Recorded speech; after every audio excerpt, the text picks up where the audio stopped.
As we all know, us Dragoons have been blessed with some gorgeous buffs to our abilities, courtesy of Yoshi P in patch 2.45.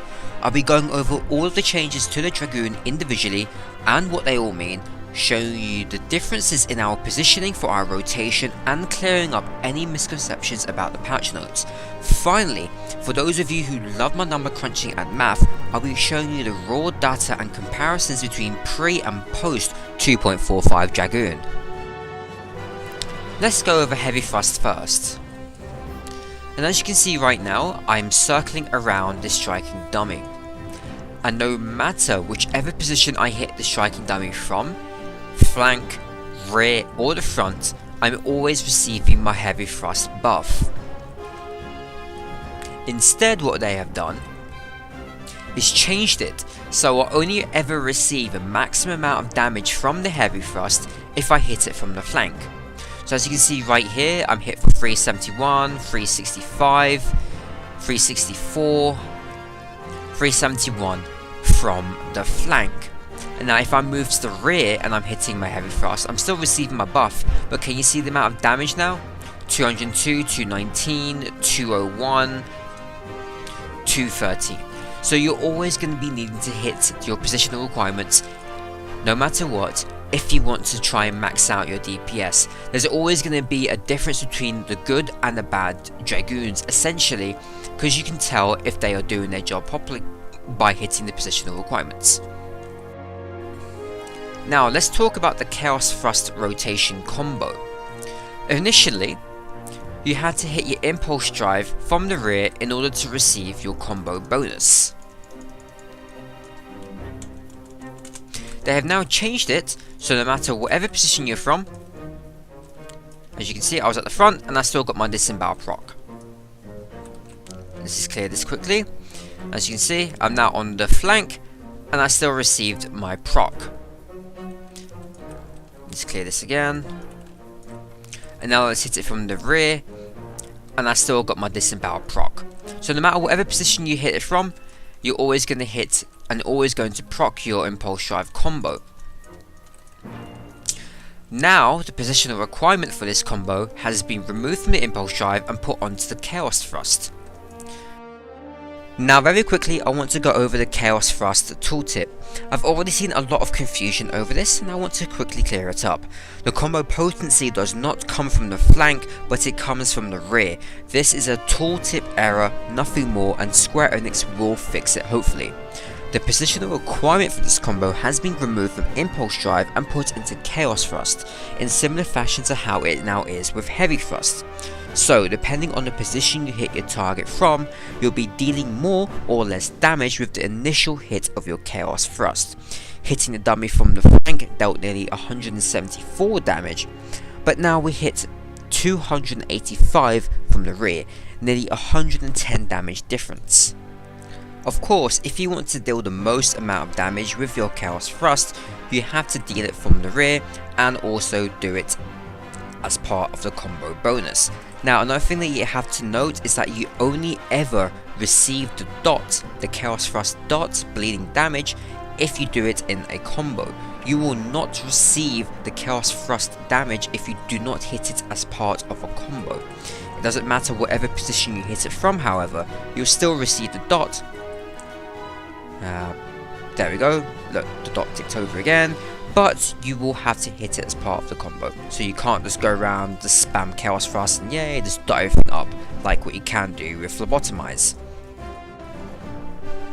So now we've gotten that out of the way, how does the new rotation fare? Well, the main rotation is still the same. Clicking on the link which has just appeared will take you to my previous Dragoon video where I covered the main rotation extensively. The cooldown reduction in jump actually made a massive change to how we use our cooldowns. When you first start any encounter, you'd want to structure your cooldown rotation so internal release, jump and power surge are used fairly close together. So in my preferred opener, my weaved cooldown rotation goes like this. So blood for blood will come first, followed by internal release, then power surge, then we jump, followed by a leg sweep, spine shatter drive, followed by a life surge, into Dragonfire Dive. Now the reason why we want to use Power Surge, Internal Release and Jump together is fairly simple. Firstly, Power Surge and Internal Release both share the same cooldown of 60 seconds, and 60 seconds divided by 2 is 30, which also just happens to be the exact cooldown number of Jump. Those three abilities will break apart into their own mini rotation. Your first jump will always be fully buffed with Blood for Blood, Power Surge and Internal Release. Your second jump, however, will be completely unbuffed and should come in between your next Chaos Thrust and Heavy Thrust. Your third, however, will be buffed by Power Surge and Internal Release. The fourth jump is a hit and miss. Depending on your skill's rotation, latency and how fast you use your skills, you might be able to squeeze the jump right before your Heavy Thrust and your Blood for Blood finishes. It will continue to repeat like this indefinitely. As for Life Surge, there are two ways you can actually use it. The easiest and less troublesome way of using the skill is to save it and only ever use it on your full thrusts. It just neatens up the rotation a lot more. If you do actually want to maximize your DPS, however, there is a new alternative method. Life Surge's cooldown now actually falls on both Full Thrust and Chaos Thrust, and it is actually possible to rotate the usage of Life Surge between these two abilities. You'd want to use every second Life Surge with your Chaos Thrust and every odd Life Surge with your Full Thrust. To do it like this effectively, you will need to have a substantially low skill speed, no more than 390 to optimally use it. If you do have a skill speed higher than 390 however, then you want to save it for the Full Thrust. This is what the full cooldown rotation looks like now, and there will be annotations included whenever I'm doing one of my cooldowns.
Currently, this is the most optimal way to use your cooldowns to maximize your DPS. You're basically using your cooldowns the second they pop up and ensuring that Power Surge, Internal Release and Jump are always used together. So, how much of a DPS increase did we actually receive during this patch? Well, I'm not going to completely flood this video with crazy numbers, otherwise we'll be here all day until the cows come home. Instead, I'll show you the juicy numbers and skip all of the boring stuff. Two warnings. Firstly, all numbers you're about to see have been calculated assuming we're in full I-135 top tier raid equipment. However, the end result, the percentage increase of our DPS will roughly be the same across the board for the job itself. Secondly, the numbers I'll be showing here are slightly inflated than the numbers that you may have seen me post on Reddit or on the official forums. This is because I've now calculated the numbers using all of our cooldowns, so jumps and blood for blood, etc. So what I've done here is created a nice little table for you guys to look at. The rows highlighted in purple are the pre-2.45 numbers, whereas the ones in orange are what the current numbers are now that we're in patch 2.45. The first column we have is potency. This number is the combined action skill potency we deal over a full Dragoon rotation, which includes all of our dots. In the patch alone, we've gained 331 potency, or a 6.57% increase. PPS, or potency per second, is rather self-explanatory. It's the potency we're outputting every second. So there's a difference of 8.9 PPS, and of course the percentage increase will remain the same as the potency calculation. As Jump's cooldown has changed, well, it's been reduced, this also changed the calculated potency per second of this skill. The total PPS calculated is the potency per second, which includes all of our cooldowns, so leg sweep, dragonfire dive, Spanish stutter drive, and jump. As we can see, we've gained nearly a 13 PPS increase in total, or an 8% increase to our total PPS. That's actually a very substantial amount. This number also includes crits. Fair enough, we have an 8% potency increase, but what about our damage per second? Of course, DPS is the only number we actually care about, right? Calculating the damage per second involves the rotation's potency per second and the auto attacks per second. If there's an actual demand for it, I'll go over the damage formula at some point in the future in another video. But in a nutshell, use the potency of your action or rotation's potency per second and add it into the damage formula, which gives us our action, or AC DPS. Afterwards, you calculate your auto attacks per second, which requires a separate formula, and then you add them together. We're also multiplying our value by the damage increase of blood per second, a multiplier of 1.075. We calculated this number by doing 1 plus 0.3 times 20 divided by 80, where 0.3 is the percentage increase of blood for blood, 20 is the duration of this buff, and 80 is the duration of this cooldown. 532 is the pre-2.45 damage per second at I135, and 565 is the new damage per second. Dividing these two numbers gives us a value of 6.1927%. So, this patch has given Dragoons approximately a 6% damage increase across the board. Such a small increase in damage, but significant enough for us to actually now compete against monks and ninjas. Stat weights and BIS gear. The new stat weights for the Dragoon are weapon damage at 9.349, strength at 1, of course, determination at 0.327, crit at 0.233, and skill speed at 0.196. So if you are creating a custom Dragoon set on Arealia, or if you have your own BIS Excel spreadsheet, please make sure you're using these new updated numbers. For the BIS sets, I'll only cover a few pre and post turn 13 sets, all of which meet the turn 13 accuracy requirements. I will, however, have a list of many other BIS sets in the description box for turns 10, 11, 12, pre and post turn 13 gear and weapons. Firstly, we'll cover the two best in slot I135 Dragoon sets, which meets the flank accuracy requirement of 335 for turn 13. Both of these sets are equally as good as each other, but they have different stat distributions. The first set has a higher DPS output on paper and uses one of the new foods, the flint caviar. The set is the Dreadworm Spear, Augmented Ironworks Visor of Maiming, Augmented Ironworks Cuirass of Maiming, Dreadworm Vambraces of Maiming, Dreadworm Tassets of Maiming, Augmented Ironworks Hose of Maiming, Augmented Ironworks Solarets of Maiming, the Dreadworm Choker of Slaying, Dreadworm Earrings of Slaying, the Dreadworm Bracelet of Slaying, Augmented Ironworks Ring of Slaying, and of course the Dreadworm Ring of Slaying. And the food will be the Flint Caviar, which is the food that I just mentioned. The second set is the set I believe everybody will opt for. This set on paper is only 1 or 2 DPS behind the set I just covered.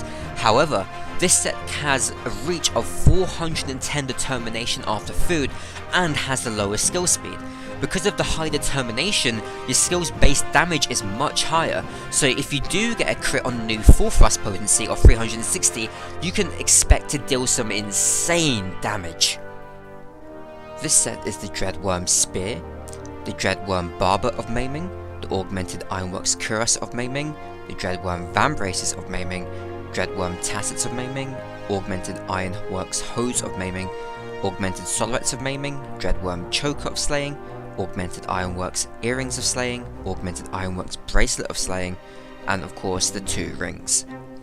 For food, you want to be using the Black Truffle Risotto. Pre-Turn 13 BiS set. This set is made to meet the Turn 13 accuracy requirements, but do not include any of the Turn 13 drop items, which are the legs and the weapon.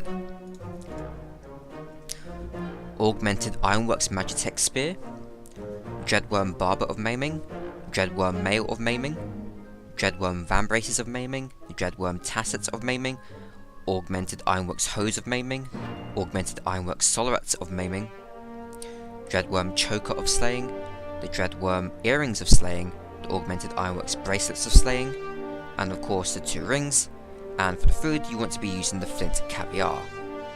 And that pretty much covers everything about the Dragoon in patch 2.45. If you have any other questions regarding the Dragoon, or if you've seen anything in this video which isn't as clear, please ask it in the comment section below and I'll get around to answering it as fast as possible.